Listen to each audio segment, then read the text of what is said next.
इस बीच एक बड़ी खबर यूपी बीजेपी से जुड़ी इस वक्त की बड़ी खबर अपने दर्शकों तक पहुंचा दें। भूपेंद्र चौधरी ने इस्तीफे की पेशकश की है। इसको लेकर जिक्र न्यूज़ इंडिया अभी लगातार कर रहा था कि स्थिति हो सकती है। भूपेंद्र चौधरी ने बीजेपी के खराब प्रदर्शन की जिम्मेदारी स्वीकार की और उसके बाद पेशकश की है इस्तीफे की। यूपी बीजेपी से जुड़ी ये बड़ी खबर इस वक्त की हम आपको बता रहे हैं। ये बड़ी जानकारी उत्तर प्रदेश के लिहाज से भूपेंद्र चौधरी ने इस्तीफे की पेशकश की है, यानी कि संगठन ने जो मजबूती के साथ काम होना चाहिए था नहीं हुआ। कई जगह पर कमियां रही, खामियां रही। यही वजह है कि अब ये स्थिति निकलकर सामने आ रही है। कल का जिक्र करें तो महाराष्ट्र में डिप्टी सीएम के तौर पर देवेंद्र फडणवीस ने इस्तीफे की पेशकश की थी और अब भूपेंद्र चौधरी की ओर से इस्तीफे की पेशकश की गई है। ये बड़ी खबर है, इस वक्त की बड़ी जानकारी अपने दर्शकों तक पहुंचा दें, क्योंकि उत्तर प्रदेश के अंदर यानी कि 2024 के अंदर जो नतीजे निकलकर सामने आए हैं उसमें यह जानकारी है कि उत्तर प्रदेश में सबसे ज्यादा नुकसान। और इसी खबर पर जानकारी के लिए एसके वाजपेयी हमारे साथ जुड़ गए हैं, सीधा उनका रुख करते हैं। एसके वाजपेयी, क्या कुछ जानकारी, क्योंकि जिसको लेकर अटकलें थी वो सामने आ गया?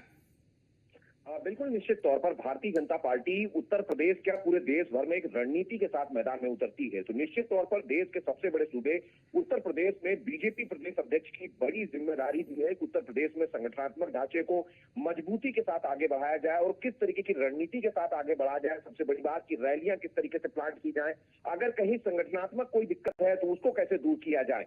जब हम अलग अलग मंत्रियों से आज बात कर रहे थे तो उनकी तरफ से भी ये चीजें निकलकर सामने आई थी कि पार्टी में भीतर घात की वजह से बड़े पैमाने पर भारतीय जनता पार्टी को उत्तर प्रदेश में नुकसान उठाना पड़ा है। और निश्चित तौर पर आज केंद्र में भारतीय जनता पार्टी 33 सीटों के लिए अपने खुद के बहुमत के लिए लड़ रही है और दूसरे के दलों के सामने झोली फैला रही है, तो उसके पीछे वजह भी उत्तर प्रदेश भारतीय जनता पार्टी है। तो ऐसे में बीजेपी प्रदेश अध्यक्ष की तरफ से अपने इस्तीफे की पेशकश कर दी गई है। उनका कहना है कि भारतीय जनता पार्टी की बेहतर परफॉर्मेंस के लिए वो काम कर रहे थे, हालांकि आशा के अनुरूप परिणाम नहीं आए हैं। तो ऐसी स्थिति में वो इस हार की जिम्मेदारी लेते हैं और भारतीय जनता पार्टी के प्रदेश अध्यक्ष के पद से इस्तीफे की पेशकश करते हैं। हालांकि इस पूरे मामले को लेकर अब केंद्रीय नेतृत्व को तय करना है कि वो उनके इस्तीफे को स्वीकार करता है या फिर उनके कार्यकाल को आगे बढ़ाया जाता है। हालांकि भारतीय जनता पार्टी में सारी चीजें तय होती हैं कि एक अध्यक्ष का कार्यकाल कितने दिन का होगा। वैसे भी भूपेंद्र चौधरी का कार्यकाल पूरा भी होने वाला है, लेकिन उसके पहले ही इस पूरी चुनाव प्रक्रिया में जो भी भारतीय जनता पार्टी की तरफ से कोई कसर रह गई थी उसकी जिम्मेदारी भारतीय जनता पार्टी के प्रदेश अध्यक्ष की तरफ से ली जा रही है। बिल्कुल, संगठन को लेकर क्योंकि ये जानकारी एसके वाजपेयी निकलकर पहले भी सामने आ रही थी कि ऐसी स्थितियां थी, कमजोरियां थी और यही वजह है कि ये कमजोरी निकलकर सामने आई और नतीजों में साफ तौर पर समझा गया, देखा गया। चाहे वो मुरादाबाद का जिक्र कर लें, उनका गृह क्षेत्र है, वहां पर कैसी स्थिति रही और आसपास के इलाकों।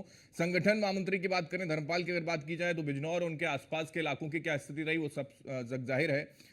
तो ये जो स्थिति है क्या इशारा कर रही है कि एक तरफ ब्लॉक लेवल पर एक मजबूत स्ट्रेटेजी के साथ भूपेंद्र चौधरी आगे आ रहे थे। चुनावों में हमने देखा कई दौर की बैठकें हो रही थी, लेकिन कोई असर नहीं नतीजों में। बिल्कुल निश्चित तौर पर, क्योंकि भारतीय जनता पार्टी ने जो संगठनात्मक तौर पर नियुक्तियां की थी, जो दो महत्वपूर्ण नियुक्तियां प्रदेश स्तर पर होती हैं, जिसमें से एक खुद प्रदेश अध्यक्ष है और दूसरे संगठन महामंत्री है। सीधे तौर पर कहीं न कहीं ये उनकी जिम्मेदारी भी थी कि वो संगठन को ठीक ढंग से चलाएं।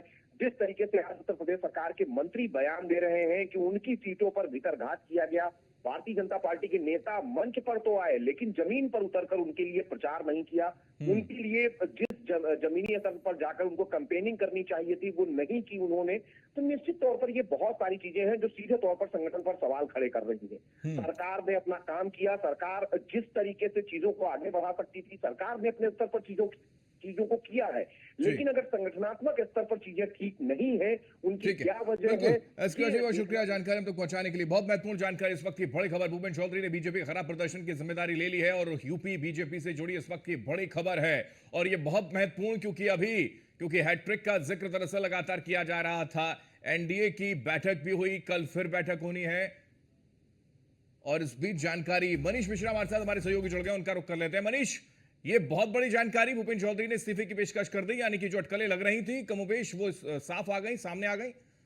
निश्चित तौर से हेमंत जी एक बड़ी जानकारी है। जिस तरीके से उत्तर प्रदेश में 2014 के बाद अगर आप देखेंगे जिस तरीके से अजय रथ पे थी भारतीय जनता पार्टी, उसमें 19 का जो रिकॉर्ड था 62, उससे माना था कि अब की बार उससे प्लस करने की क्षमता करी जाएगी। पर जिस हिसाब से 2024 का जो जनादेश आया जिसमें 33 सीटों पर लाके सीमित रह गई है भारतीय जनता पार्टी, उसका जिम्मेदारी नैतिकता के आधार पर जिम्मेदारी लेते हुए उन्होंने पेशकश की है। भूपेन्द्र चौधरी ने अपने इस्तीफे की पेशकश कर दी है। माना जा रहा है कि न भूपेन्द्र चौधरी की, बल्कि अगर देखा जाएगा तो आने वाले संगठन में जी। तहत कई ऐसे प्रभारी मंत्री जिनके पास प्रभार था, उनसे भी उनके प्रभार पर क्षेत्र को भी हटाया जा सकता है। साथ ही साथ न केवल प्रदेश लेवल पे अगर आप देखेंगे तो संगठन में निचले लेवल से भी बहुत चीजें आपको बदलती हुई नजर आ सकती है। कई ऐसे जिला अध्यक्ष है, चाहे वो जौनपुर के हों, चाहे सुल्तानपुर के हों, चाहे आपके अकबरपुर के हों, चाहे अयोध्या के हों, इन सब जिला अध्यक्षों के ऊपर भी गाज गिर सकती है। साथ ही साथ जो जिला प्रभारी है या कहें कि क्षेत्रीय संगठन, जो 6 क्षेत्रीय संगठन है, उनमें भी आपको व्यापक बदलाव देखने को मिल सकते हैं। और जिस तरीके से भूपेन्द्र चौधरी का जिक्र कर रहे थे क्योंकि प्रदेश अध्यक्ष थे, उनके ऊपर पूरी नैतिक जिम्मेदारी थी और कहीं ना कहीं आज उन्होंने इस बात की पेशकश की। और ये बिल्कुल बिल्कुल बिल्कुल मनीष, यानी कि जो चीजें संगठन को मजबूत करने की दिशा में होनी चाहिए थी वो ग्राउंड लेवल पर नजर नहीं आई। यही वजह है कि जो सहयोगी दलों की ओर से भी जिक्र करना शुरू किया गया है कि ग्राउंड पर हमें भीड़ में दिखाई देते थे लोग, लेकिन ग्राउंड पर नजर नहीं आते थे। यही वजह है कि नुकसान हुआ, इस तरीके का जिक्र होना भी शुरू हो गया है। शुक्रिया मनीष जानकारी हम तक पहुंचाने के लिए। लगातार ये बड़ी जानकारी और